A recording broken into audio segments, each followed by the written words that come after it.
बिस्मिल्लाहिर्रहमान है जी। Half decilitre ਜਿਹੜੇ ਇਹਨਾਂ ਸ਼ੂਗਰ ਹੈ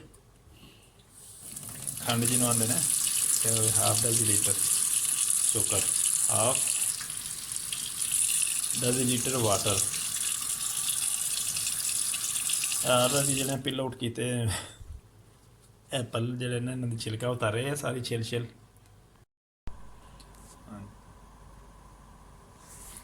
एप्पल ने हाफ डेसीलीटर जी इन्होंने शुगर है हाफ डेसीलीटर वाटर है स्टोव चलाता तकरीबन जो 6 डिग्री के उत्ते जो चल रहा है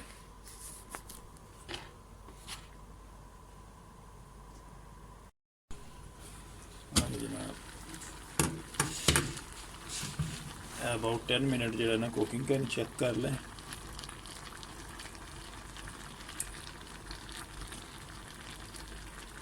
थोड़े नरम हो जान सेब एप्पल आख लो सेब आख लो एक ही गल है और नरम हो गए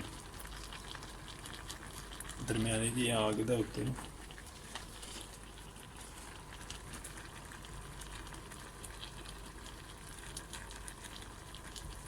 तकरीबन हो गए नरम हुण इन्हां ग्राइंड करना इहदे विच हाँ जी ये एप्पल है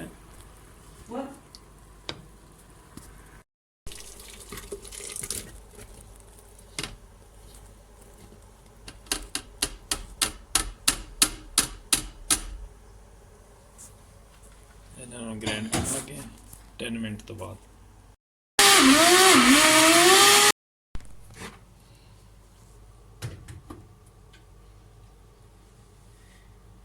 जी जार